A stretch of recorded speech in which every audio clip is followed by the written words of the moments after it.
నమస్తే. చాలా మంచి మంచి సైకాలజీ విషయాలు మీ దాకా చేర్చాలని, కొన్ని ఎమోషనల్ ఇష్యూస్ వల్ల మనుషులు చాలా సఫర్ అవుతుంటారని, ఈ ఎమోషనల్ ఇష్యూస్ ఆలోచించడానికి ఇంకొక యాంగిల్లో చూస్తే మన జీవితాలు బాగుంటాయనే ఉద్దేశంతో నేను కొన్ని ఇంపార్టెంట్ పాయింట్స్ రాసుకుని వాటిని మీకు ఎక్స్ప్లెయిన్ చేయాలి. దాని ద్వారా మీ ఆలోచన శక్తి ఇంకా బెటర్ అయ్యి అందరికంటే బెటర్గా, హ్యాపీగా, కంఫర్టబుల్గా జీవితాన్ని బ్రతకచ్చు అని, ముఖ్యంగా మీ హ్యాపీనెస్ కోసము ఈ లైఫ్ అంతా వెయిట్ చేస్తోంది అన్న విషయం మీరు తెలుసుకోవడానికి నేను వీడియోస్ చేస్తుంటాను. అందులో very very important, doctor Harish Teneti వీడియోలు ఫాలో అయిన వాళ్ళు ఈయన చెప్పే పాయింట్ నా జీవితంలో ఎప్పుడన్నా 1% ఉపయోగపడింది అని అంటారేమో అనే ఉద్దేశంతో నేను చాలా చాలా చాలా చాలా మనస్ఫూర్తిగా చెప్తుంటాను. దట్ మీ జీవితంలో ఒక్క పాయింట్ అని ఉపయోగపడాలి. నేను చెప్పే మాట వల్ల 1% అన్న ఈ పాయింట్ వల్ల నేను మారాను సార్ అంటే I will be the happiest. నాకు ఇంకేం అవసరం ఉండదు.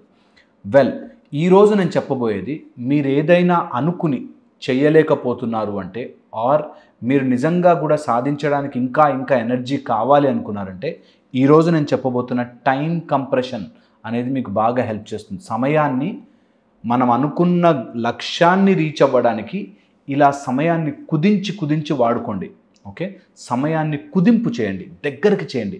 అందరికీ 24 గంటలుంటే మీరు 48 గంటల పనిని 24 గంటల్లో చేసేటట్టుగా చేసుకోండి.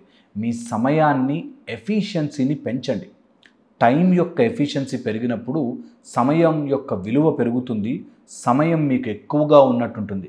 కొంతమంది చూడండి, పెద్ద పెద్ద వాళ్ళు అదే 24 గంటలు కానీ ఎన్నో పనులు చేస్తారు. కొంతమంది 24 గంటల్లోనూ అంతే జీవితం బ్రతుకుతారు, చిన్న జీవితం బ్రతుకుతారు. నేను అంటుంది మీకు సమయము సేమ్, ఏది కౌంటులో మాత్రమే 24 గంటల్లో మాత్రమే సేమ్, కానీ నిజానికి బ్రతికేటప్పుడు మాత్రం ఎంతో పెద్దది జీవితం. ఏదైనా మనకి సాడ్, ఒక బోరింగ్ క్లాస్లో కూర్చున్నారనుకోండి, ఏంద్రా బాబు టైం అవ్వదు అనిపిస్తుంది. అదే మంచి థియేటర్లోనో, సినిమాలోనో, హాలిడేనో, పండగ వస్తే టక్కువని అయిపోతుంది సమయం కదా. మీరు ఎప్పుడైనా అబ్జర్వ్ చేశారో? Because that is the capacity of time. Time dilates. Time మనకి తగ్గట్టుగా, మన ఫీలింగ్కి తగ్గట్టుగా మారుతూ వస్తుంది. ఇది నిజం. ఇది ఎక్స్పీరియన్స్ చేయాలి. నీతో ఉంటే సమయమే తెలియలేదు తెలుసా అంటారు. టైం తెలియదు మనకి. We lose the consciousness of time అంటారు. అలాగా మన జీవితంలో సమయం యొక్క బరువు పెరగాలి, సమయం యొక్క విలువ పెరగాలి.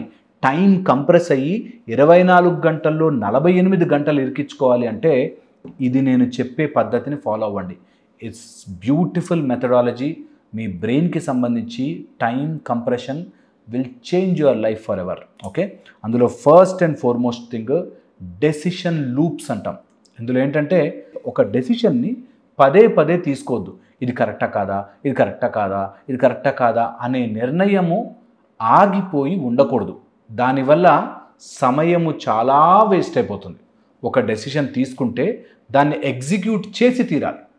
ఇది మీరు బాగా గుర్తుపెట్టుకోండి. మీ జీవితంలో ఏ నిర్ణయము తీసుకున్నా అది నేను అడుగు వేసి చూస్తాను అంటే, అప్పుడు నాకు ఐడియా ఉండే, కానీ చాలామంది చెప్పారు నాకు ఈ మాట, ఈ ఐడియా నాకు కూడా ఉంది సార్, ఇది నేను చేద్దాం అనుకున్నాను, అప్పట్లో చేద్దాం అనుకున్నాను. అందుకే డెసిషన్ తీసుకోవడం చాలా చాలా ముఖ్యం. ఈ డెసిషన్ అనేది లూప్ లాగా తయారవుతుంది. చక్రము అంటాం, అలా చక్రం లాగా, లూప్ లాగా తయారవుతుంది. ఎప్పుడైతే అలా తయారవుతుందో మీరు అక్కడే తిరుగుతూ ఉంటారు. ఏమీ కాదు, జీవితం ముందుకు పోదు. చక్రంలోనే తిరుగుతూ ఉంటారు, జీవితం ముందుకు వెళ్ళదు. ఇక్కడ ఒక పాయింట్ చెప్తాను. ఒక ఆవిడ బిజినెస్ చేద్దాం అనుకుంది. ఓకే, ఆ బిజినెస్ శారీలు అమ్మే బిజినెస్ అన్నమాట. చాలా మంచి ఐడియా, చాలా బ్రిలియంట్ ఐడియా, చాలా మంచి ఐడియా. నాకు వచ్చినంత ఐడియా ఇంకెవ్వరికి రాదు అన్నట్టుగా ఫీల్ అవుతూ ఉంటారు. కానీ యాక్చువల్గా చూస్తే శారీలు కొనుక్కొచ్చి శారీలు అమ్మడం అంతే. ఏంటి మన నీ బిజినెస్లో ఏంటి గొప్పతనం? నీ దగ్గరికి అన్ని షోరూమ్లు వదిలేసి నీ దగ్గర అపార్ట్మెంట్లోకి వచ్చి శారీలు కొనుక్కోవాలంటే ఏంటి గొప్పతనం అంటే, క్వాలిటీ సార్, నా దగ్గర క్వాలిటీ బాగుంటుంది. వాళ్ళు అదే చెప్తారు, షాప్ వాళ్ళు కూడా క్వాలిటీ బాగుంటుందనే చెప్తారు కదా. ఏదైనా డెసిషన్ తీసుకుంటే అది నిజంగా నా జీవితాన్ని మారుస్తుందా లేదా అనే కట్ థ్రోట్ సర్జికల్ డిసెక్షన్తో ఇది కరెక్టు కాదు, ఇది వర్కౌట్ అవుతుంది అవ్వదు అని ఒప్పుకోగలిగే కెపాసిటీ డెసిషన్ లూప్లో ఉన్నవాడు తీసుకోలేడు. డెసిషన్ లూప్లో ఉన్నవాడు నేను కరెక్టే అనుకుంటాడు. డెసిషన్ లూప్ నుంచి బయటకు వచ్చి ఇది కరెక్టా, దీనివల్ల నిజంగా నేను హెల్ప్ చేస్తానా, దీనివల్ల నిజంగా డబ్బులు సంపాదిస్తానా, ఈ బిజినెస్ నాకు వర్కౌట్ అవుతుందా, ఈ బిజినెస్కి కావాల్సిన స్ట్రెంగ్త్ నాకు ఉందా అనే అసెస్మెంట్ చేసుకోవడం లేకపోతే ఆ డెసిషన్లోనే తిరుగుతూ ఉంటారు. So never fall into decision loop. మీ సమయం వేస్ట్ అయిపోతుంది. ఒకసారి డెసిషన్ తీసుకుంటే ఇందులో లాభాలు నష్టాలు రెడీయా. లాభ నష్టాల్లో లాభాలు ఎక్కువ ఉన్నాయి, నష్టం కొంచెమే కనిపిస్తుంది. ఎక్స్పర్ట్ ముందు పెట్టారు, ఎక్స్పర్ట్ అన్నాడు ఎస్ దిస్ ఈజ్ నైస్ అన్నాడు, తీసుకున్నారు, ప్రొసీడ్ అయిపోయారు. సో డెసిషన్ లూప్లో పడకుండా డెసిషన్ తీసుకోండి, ముందుకెళ్ళండి. ఇది వెరీ వెరీ ఇంపార్టెంట్. నెక్స్ట్ వచ్చేసి ఒక చిన్న సైకిల్ చేసి, ఒక చిన్న ఎపిసోడ్, ఒక చిన్న బిజినెస్ చేసి దాని యొక్క రిజల్ట్ తీసుకుని అక్కడి నుంచి మీ సమయాన్ని మళ్ళీ చేంజ్ చేసుకుని మళ్ళీ ముందుకెళ్ళాలి. ఎప్పుడు కూడా ఒకేసారి బిగ్గా దిగిపోయి ఏమీ అవ్వట్లేదు అని ఆగిపోకూడదు. కొంచెం కొంచెంగా చిన్న చిన్న మెథడ్స్ ట్రై చేసి బాగున్నాక ముందుకెళ్ళాలి. సో ఎప్పుడు కూడా ఎగ్జిక్యూషన్కి వచ్చే ముందు ఒకసారి పైలట్ అంటే ఈ ఏరోప్లేన్స్ అట్లాంటివి నడుపుతారు కదా, అలాంటి వాళ్ళకు కూడా సిమ్యులేటర్స్ అని ఉంటాయి. సేమ్ అలాంటి situation or fighter planes, fighter jets అలా ఉండేవాళ్ళు కూడా సిమ్యులేటర్స్ అని ఉంటాయి. ఈ సిమ్యులేటర్లో చేసి అక్కడికి వెళ్తారు. అలాగే ఇప్పుడు మేము ఏదైనా డెంటల్ ట్రీట్మెంట్ చేయాలనుకో, మాకు ఫస్ట్లో నిజంగా ఒక మ్యానిక్విన్స్ లాంటివి ఉండి, నిజంగా ఫ్యాంటమ్ హెడ్స్ లాంటివి ఉండి, నిజంగా పేషెంట్ నోట్లో చేస్తే ఎలా ఉంటుంది అని ట్రైనింగ్ ఉంటుంది. అలాగే మీరు కూడా ఒక చిన్న ట్రైనింగ్, నిజంగా సిచ్యువేషన్ వస్తే నిజంగా దాన్ని ఎగ్జిక్యూట్ చేస్తే దానివల్ల వచ్చే లాభాలేంటి, నష్టాలేంటి, ప్లస్లేంటి, మైనస్లేంటి అన్నీ తెలుసుకునే ఎక్స్పీరియన్స్ తెచ్చుకోవాలి. తెచ్చుకున్నాక ఎగ్జిక్యూట్ చేయాలి. ఎవరైతే టైంని వేస్ట్ చేస్తుంటారో వీళ్ళు ఎగ్జిక్యూట్ చేయడానికి భయపడతారు అండ్ చిన్న ట్రయల్ చేయరు. చేస్తే ఒకేసారి పెట్టేసాం, 10 లక్షలు పెట్టేసాం, 20 లక్షలు పెట్టాం, మునిగిపోయాం. చాలా చాలా డేంజరస్. మీ సమయం వేస్ట్ అయిపోవడానికి 4 ఏళ్ళ బిజినెస్లో పెట్టామండి, అంతా వేస్ట్ అయిపోయింది అంటారు. మనం ట్రయల్ చేయలేదా, మరి దాని తగ్గ చేంజెస్ చేసుకోలేదా? This tiny cycle experiment, small experiment చేసి పెద్ద అపార్ట్మెంట్ కట్టాలన్నా వాడు ముందు మినియేచర్ వేసుకుంటాడు. ఆ మినియేచర్లో ఇగో ఇది బిల్డింగు, ఇది పార్కు, ఇది ఇక్కడ క్లబ్ హౌస్ ఉంది, ఇది ఉందని అని ప్లాన్ చేసుకుంటాడు. అలాగ మీ జీవితానికి కూడా ఒక టైనీ సైకిల్ చేసుకుని దానిని ఎగ్జిక్యూట్ చేయడం స్టార్ట్ చేయాలి. దీనివల్ల మీకు సమయం చాలా సేవ్ అయిపోతుంది, చాలా సేవ్, వేస్ట్ ఉండదు మీ జీవితంలో. దీంతోపాటు ఒక ఏదైనా టాస్క్ ఎగ్జిక్యూట్ చేయాలి అనుకుంటే 2 minutes దాని గురించి మీరు సెటిల్ చేసుకున్నాక మైండ్లో దెన్ టేక్ ఎ డెసిషన్. చాలామంది ఆ ఆవేశంలో డెసిషన్ తీసేసుకుంటారు. డు నాట్, అసలు ఎప్పుడు కూడా చేయొద్దు. ఒకవేళ రిజెక్ట్ చేయాలి ఉంటే 10 seconds గ్యాప్లో రిజెక్ట్ చేసేయండి, ఇంకా మళ్ళీ దాని వైపుకి వెళ్ళొద్దు. సో 2 minutes 10 seconds ఎగ్జిక్యూట్ చేయాలి అంటే 2 minutes టైం తీసుకొని ఎగ్జిక్యూట్ చేసేయండి, లేదా 10 minutesలో రిజెక్ట్ చేసేయండి, పక్కన జరిపేసేయండి దాన్ని, ఇంకా ఆలోచించద్దు. ఈ 2 కనుక మీరు ఫాలో అవ్వకపోతే ఎప్పటికీ మీ సమయము వేస్ట్ అయిపోతూ ఉంటుంది. ఎవ్రీ టాస్క్ వేస్ట్ అవుతుంది. ఇది మీరు ఎవ్రీడే లైఫ్లో చేయండి. సపోజ్ ఈరోజు మీ రూమ్ సర్దుకోవాలి, ఎగ్జిక్యూట్ ఇట్ ఇన్ 10 minutes అంతే, స్టార్ట్ చేసేయండి. రేపు చేస్తా, మధ్యాహ్నం చేస్తా, ఎల్లుండి చేస్తా అని పోస్ట్పోన్ చేయొద్దు. 10 minutesలో execute it or reject that idea. నేను ఈరోజు చెయ్యను, ఫినిష్. ఇంకా దాని గురించి ఆలోచించద్దు. అరే రూమ్ సర్దుకోవాలి అని మీరు పదే వేస్ట్ చేయొద్దు. దట్ వే మీకు చాలా టైం మిగులుతుంది అండ్ ఆ టైంని మీరు కంప్రెస్ చేసి బ్రతికిన వాళ్ళు అవుతారు. దీంతోపాటు మీకు 3 విషయాలు మీ సమయానికి హెల్ప్ చేస్తాయి. 1 లివరేజ్ అంటారు. లివరేజ్ అంటే దీన్ని ఎక్కడ నుంచి సపోర్ట్ తీసుకుంటే పైకి ఎదుగుతుంది. సపోజ్ మీరు ఒక కింద బండరాయిని లేపాలంటే ఒక something to liver it and పైకి తీసుకొచ్చేటట్టు ఉండాలి. సో ఎవరినైనా సపోర్ట్ దీనిలోకి తీసుకొస్తే ఆ సపోర్ట్ ద్వారా నేను పైకి వెళ్ళొచ్చు అనేది మీరు ఐడెంటిఫై చేసి తీరాలి. అండ్ దాంతోపాటు నిజము చెప్పడము ఆర్ నిజంని ఒప్పుకోవడం రావాలి. సమయానికి ఉండే ఒక గొప్ప గుణం ఏంటంటే నిజానికి పడిపోతుంది. నిజం చెప్పు, మీకు చాలా సమయం మిగులుతుంది. అదే అబద్ధంలో మీరు బ్రతకాలని ట్రై చేస్తే మీకు తెలియకుండానే మైండ్లో చాలా సమయం ఆ అబద్ధాన్ని కవర్ చేయడానికి 1000 అబద్ధాలు ఆడుతూ ఎంత టైం వేస్ట్ అవుతుంది. ఎంతమంది అమ్మాయిలు, యంగ్స్టర్స్ అమ్మాయిలు నిజంగా నిజము చెప్పలేక, చిన్న ప్రాబ్లం ఇంట్లో ఎక్స్ప్లెయిన్ చేసుకోలేక 10-15 సంవత్సరాలు సఫర్ అవుతున్న వాళ్ళు ఉంటారు. జస్ట్ దట్ నేను ఒక అబ్బాయిని ప్రేమించాను, వాడు నన్ను మోసం చేశాడు, నేను వెనక్కి వచ్చేద్దాం అనుకుంటున్నాను ఇప్పుడు అనే మాట ఇంట్లో అమ్మా నాన్నలకు చెప్పుకోలేక సఫర్ అయిపోతూ ఉంటారు 10-15 ఏళ్ళు. రోజు కొడుతున్నా తట్టుకుంటుంటారు. చెవులు పగిలిపోయి పళ్ళు ఊడిపోయి అలా కొట్టిన రక్తాలు వచ్చేటట్టు కొట్టినా కూడా ఇంట్లో చెప్తే ఏమనుకుంటారో అనే ఒక బాధతో చెప్పుకోరు. Very very dangerous. అలాంటివి అస్సలు మీరు ఎంకరేజే చేయకూడదు. సో వెంటనే దాన్ని మీరు క్లియర్గా నిజము చెప్పడానికి భయపడవద్దు.